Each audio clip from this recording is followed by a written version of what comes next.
Hello everyone, welcome back to my channel e Shikshalaya. र आज हामी एनइबी ग्रेड 11 को अकाउन्टिङ इक्वेसन च्याप्टरलाई फोकस गरेर 2 मार्क्सको लागि one of the most important topic कुन कन्सेप्टमा भन्दाखेरि एक्जामिनेसन पोइन्टमा 2 मार्क्स इजिली गेन गर्ने कन्सेप्टले हामीले आज पढ्न गएको छौँ अकाउन्टिङ इक्वेसन। र अकाउन्टिङ इक्वेसन हामीले डिल गर्दाखेरि हामीले फर्स्ट अफ अल फर्मेट जुन हाम्रो लागि एकदमै इम्पोर्टेन्ट छ। फर्मेट कसो हुन्छ त अकाउन्टिङ इक्वेसनको assets is equals to capital plus liabilities. हेर्नु मैले के भने फर्मेट के हुँदो रहेछ त फर्मेट हुँदो रहेछ assets is equals to capital plus liabilities. अब यो assets is equals to capital plus लाइबिलिटिजलाई चाहिँ हामीले कसरी सर्ट आउट गर्न सक्छौँ त क्यापिटल प्लस लाइबिलिटिजलाई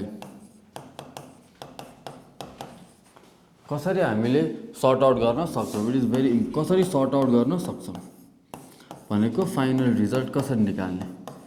र यो क्वेसन गर्दा गर्दै म तपाईहरुलाई के पनि भन्न चाहन्छु भन्दा एक्जाममा चाहिँ क्वेसन दिन सक्छ।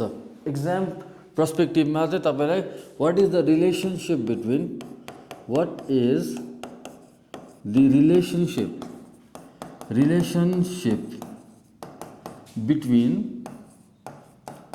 between assets capital and liabilities। यो पनि तपाईहरुलाई 1 मार्क्समा एकदमै इम्पोर्टेन्ट कन्सेप्ट हो कि relationship between assets capital and liabilities को के हो त रिलेसन 1 मार्क्समा सोधिन्छ। र त्यो 1 मार्क्समा सोधिँदाखेरि हामीले के गर्नुपर्छ assets is equals to capital plus liabilities. यो बारेमा हामीलाई इन्फर्मेसन हुनु पर्यो। र अर्को कस्तो खाले क्वेसन सोध्छ भन्दाखेरि तपाईहरुलाई एसेट्स दिन्छ मानिलियौं 1 लाख, क्यापिटल दिन सक्छ तपाईहरुलाई 2 लाख र के निकाल्दिनु भन्छ त लाइबिलिटिज। यो पनि one of the important topic हो 1 मार्क्समा सोधिने है त। एसेट्स दिन सक्छ 1 लाख, क्यापिटल दिन सक्छ 2 लाख र लाइबिलिटिज निकाल भन्छ। अब हामीलाई एज वी नो लेखेर assets is equals to capital plus liabilities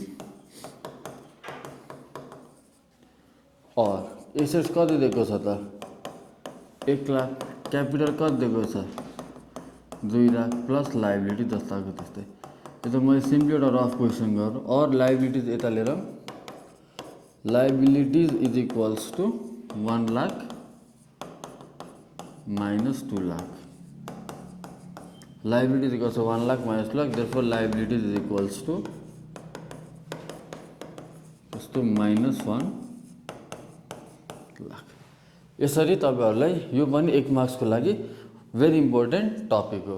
assets सोध्छ, क्यापिटल सोध्न सक्छ, लाइबिलिटिज सोध्छ। इन्फर्मेसन दुईटा त दिन्छ कि आइदर एसेट्स दिन्छ कि आइदर लाइबिलिटिज कि दुईटा त इन्फर्मेसन तपाईहरुलाई दिएकै हुन्छ। एसेट्स क्यापिटल लाइबिलिटिजमा तपाईहरुलाई दुईटा इन्फर्मेसन चाहिँ इजिली अभाइलेबल गरिदिएको हुन्छ एउटा क्वेसन फाइन्ड आउट गर्नुहुन्छ।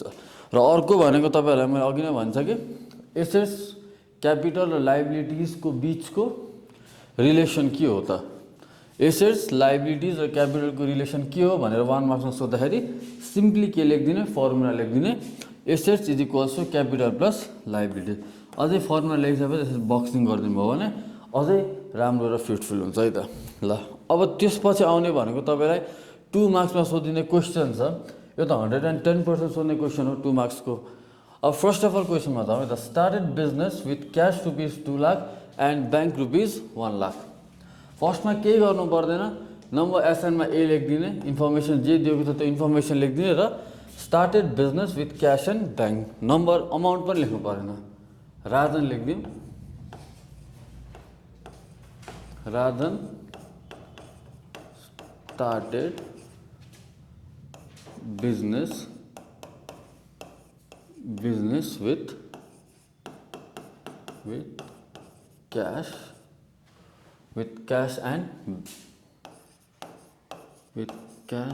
and bank। अब हेर्नु त फर्स्ट क्वेसनले के भनेको छ त, राजन भन्ने एउटा मान्छे छ जसले चाहिँ बिजनेस स्टार्ट गरेको छ। अब बिजनेस केबाट स्टार्ट गरेको छ त, उसँग अभाइलेबल भएको क्यास र ब्याङ्कसँग। अब उसँग क्यास कति रहेछ त 2,50,000 र ब्याङ्कमा अमाउन्ट कति रहेछ त 1,00,000 रुपियाँ।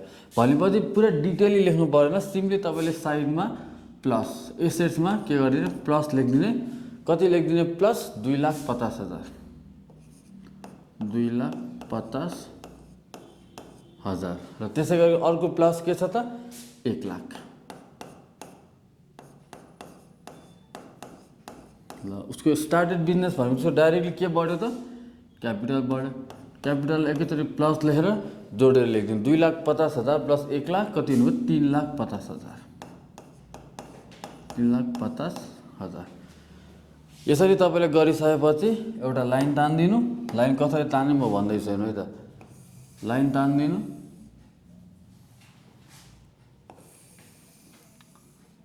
लाइन तानिसकेपछि तपाईँले के लेख्नु पर्ने भयो त beginning equation.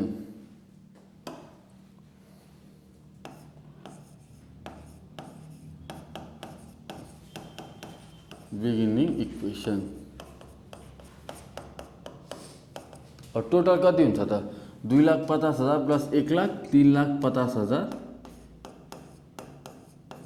Is equals to 3,50,000। Liabilities केही पनि नभएको कारणले गर्दा हामीले के गरिदियौँ त्यसलाई प्लस गरेर ड्यास गरिदियौँ। यो भयो हाम्रो फर्स्ट ट्रान्ज्याक्सन। अब हामी बीमा जाउँ। अब बीमा के गरेको छ त furniture purchase on credit rupees 1,50,000। उसले सामान किन्यो, फर्निचर के गर्यो त किन्यो, केमा किन्यो उधारोमा किन्यो। जब उसले सामान उधारोमा किनिसक्छ, जस्तै कसैले पनि सामान उधारोमा किनिसकेपछि उसको एसेट्स त बढ्यो नि त, उसको सम्पत्ति त बढ्यो नि। एसेट्स भनेको त सम्पत्ति हो, उसको सम्पत्ति त बढ्यो, तर साथसाथै उ त तिर्नु पर्ने मान्छे लाइबिलिटिज पनि के भयो त इन्क्रिज भयो। गर्ने तरिका कसरी furniture purchase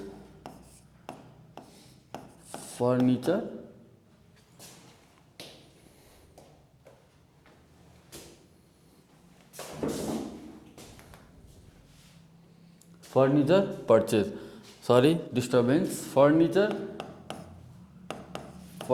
purchase.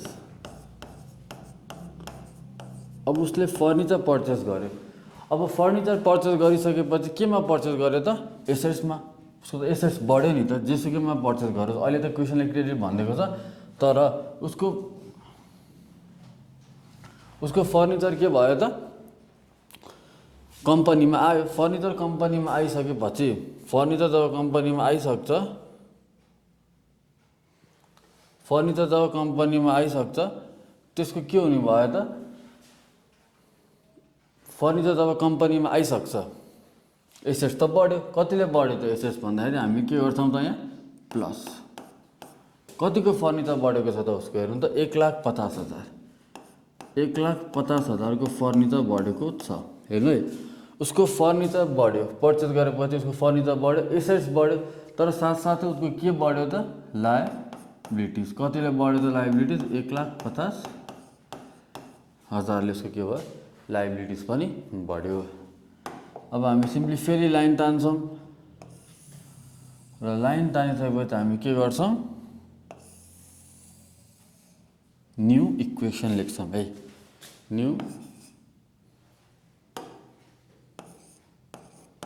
New equation.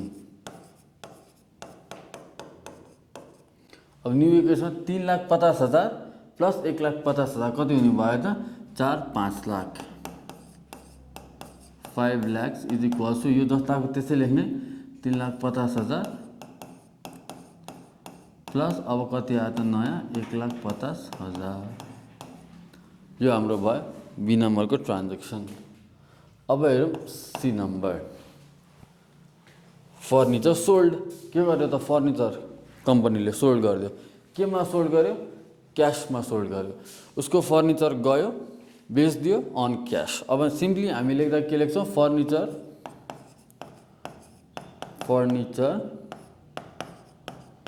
Sold on cash. अब हेर्नु त, फर्निचर सोल्ड अन क्यास कतिमा बेच्यो त, 1 लाखमा। भनेपछि सुरुमा के जाने भयो, फर्निचर गयो, कतिको फर्निचर गयो, 1 लाख। र त्यसको सट्टामा हाम्रो एसेट्समै के आयो त, क्यास आयो। हाम्रो एसेट्समै भएको फर्निचर पनि गयो र एसेट्समा नै के आयो त, 1 लाख रुपियाँ क्यास आयो। भनेपछि यसको इफेक्ट कहाँ मात्रै पर्ने रहेछ त, एसेट्समा मात्रै पर्ने रहेछ। र एसेट्समा परेपछि फेरि सेम प्रोसेस, लाइन तान्छौँ। लाइन तानिसकेपछि हामी के लेख्छौँ त, यहाँ फेरि न्यू इक्वेसन,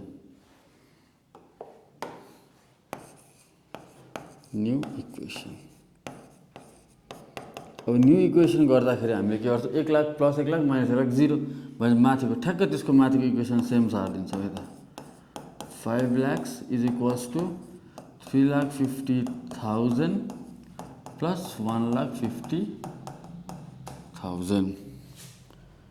बुझाउँ डीमा हेर्नु। अब पेड रेन्ट ₹20,000, उसले रेन्ट तिर्यो, कतिको रेन्ट तिर्यो, 20,000 को। तर त्यो 20,000 मा उसले 5,000 के पनि गर्यो त, एडभान्स। यो एकदम इम्पोर्टेन्ट छ है। उसले 20,000 रुपियाँ तिर्यो, उसले 20,000 रुपियाँ तिर्यो, तर त्यो 20,000 मा 5,000 के छ त, एडभान्स छ। अब लेख्दा कसरी लेख्ने, पेड रेन्ट इन्क्लुडिङ एडभान्स। उसले रेन्ट तिर्यो, तर कसरी तिर्यो, एडभान्स शुद्ध। अब हेर, अब उसले रेन्ट तिरेपछि उसको कति गयो त, माइनस 20,000। उसको 20,000 रुपियाँ त नेट भनेको हाम्रो अर्गनाइजेसनबाट 20,000 त नेट गइसक्यो, माइनस 20,000, केही पनि समस्या भएन। तर उसलाई आउन सक्ने पोसिबिलिटी, उसले त एडभान्स तिरेको त भोलिको दिनमा मैले रेन्टमा नतिर्यो भने त म निस्क्यो भने त उसले त्यो 5,000 मलाई के गर्छ त, फिर्ता गर्न सक्छ नि त। मैले एडभान्स पो बुझाएको हो, त्यस्तो टाइममा चाहिँ प्लस के गर्छौँ, 5,000। फेरि सुनौँ है त, हामीले रेन्ट कति तिर्यौँ त, 20,000 including advance rent of ₹5,000। Advance rent including 5,000 हो। हाम्रो टोटल स्टार्टिङमा हाम्रो एसेटबाट माइनस कति भयो त, 20,000। तर 5,000 मैले प्लस किन गरेको भन्दाखेरि हामीले एडभान्स तिरेको हो नि त, हाम्रो एक्सपेन्सेस भइसकेको छैन नि त, हामीले एडभान्स तिरेको हो। त्यस्तो केसमा के हुन्छ त, प्लस 5,000। तर हाम्रो एक्ज्याक्ट रियल एक्सपेन्सेस त कतिमा थियो त, माइनस 15,000। भोलिको दिनमा हामी रेन्टमा बसेनौँ भने त हामी त्यो पैसा अभियसली फिर्ता लिन्छौँ। त्यसैले माइनस 20,000 हामी गरेको टोटल पेमेन्ट प्लस 5,000 किन भन्दाखेरि एडभान्स त हामीले तिर्यौँ, तर अहिलेसम्म त्यसको एक्सपेन्सेस भइसकेको छैन किनभने एडभान्स तिरेको छौँ। यसरी हामीले यो इक्वेसनलाई यसरी सर्ट आउट गर्छौँ। र त्यसपछि फेरि सेम प्रोसेस। अब हामीसँग क्वेसनमा कुनै पनि इन्फर्मेसन नभएको कारणले गर्दाखेरि हामी डाइरेक्टली के गर्छौँ त, फाइनल इक्वेसन लेख्छौँ। Final equation. अब जब हामीले फाइनल इक्वेसन लेख्छौँ, हेर्नु, माइनस 20,000 प्लस 5 माइनस 15,000 भने 5 लाख माइनस 15,000 कति हुनुभयो त, 4,85,000 इज इक्वल्स टु 3,50,000 माइनस 15,000 कति भयो, 3,35,000 प्लस 1,50,000। हेर्नु इक्वेसन गर्दाखेरि म फेरि डायग्राम इक्वेसन गर्दाखेरि मैले के गरेको छु त, यो फाइनल इक्वेसनलाई कोसँग कम्पेयर गरेको सुरुमा, न्यू इक्वेसन। यसकोलाई योसँग कम्पेरिजन हुँदै जान्छ है। हामीले माथिसँग के सरकार हुँदैन, ठ्याक्कै त्यसको माथिसँग मात्रै सरकार हुन्छ।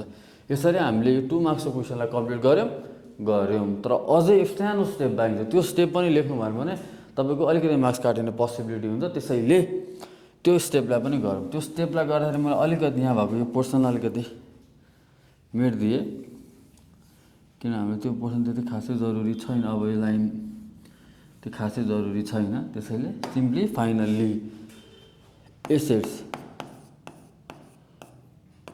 Is equals to 4,85,000,